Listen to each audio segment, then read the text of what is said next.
Hello friends, this is my first Java tutorial. Today I am going to talk about a simple Java program, that is hello world. So let's do it. Okay.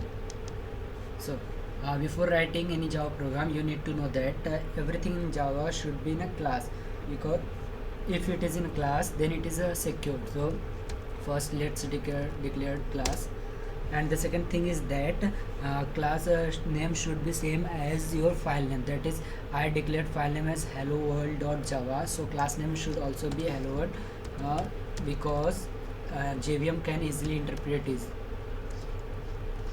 So hello world. Okay, so I declared class. The next thing is that I want to display hello world, right? So if I want to display hello world, so I need to have a medium between me and between monitor and system. So I want to display from system to the monitor. Okay, from system to the monitor. So there I need a medium, and there are two mediums in Java. First is in medium and second is out medium. In medium is uh, used for giving inputs, and out medium is used for printing, and which is declared in a class called a system. So system, but the next thing is that we are declaring a function right here, right?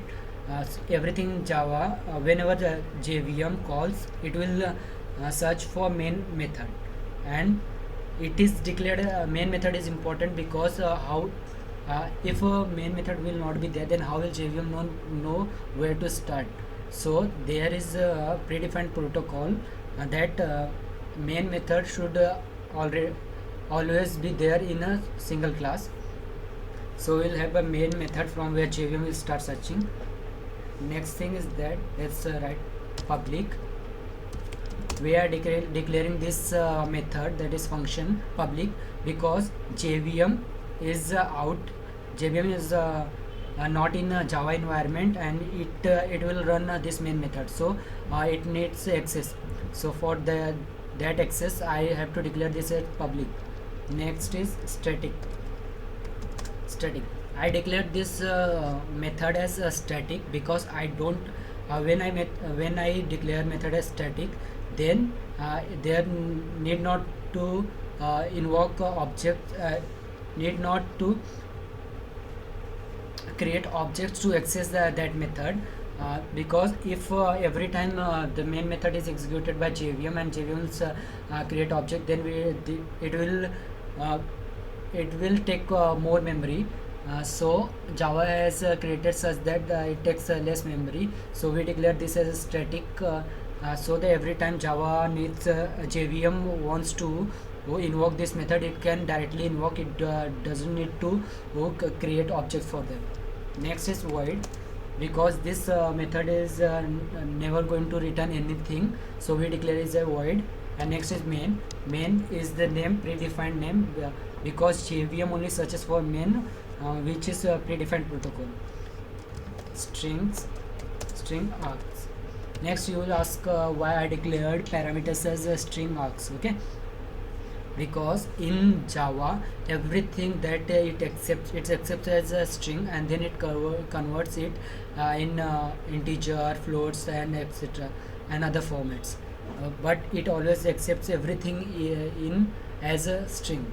And we declared main as a main string args arrays. That means string of arrays, because it is expecting us to enter string of arrays from command line. This is for command line argument.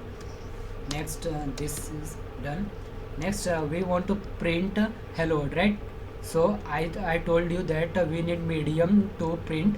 So medium is out, which is defined in a class called system dot out, system class, where there is a stream called as out, which is used for communication from system to the monitor. So system dot out dot, and there is a function println, that is, it is going to print line, and then it is going to make cursor to move next line. What if we write print? If we write print, then it will print, and then cursor will be at that line only. but if we write println, then it will move cursor to the next line after writing this. So hello world. So we are done. So we declared class as a hello world, because in Java everything needs to be in a class because it is a secured language. Next we need a main method, because always JVM starts searching for main method.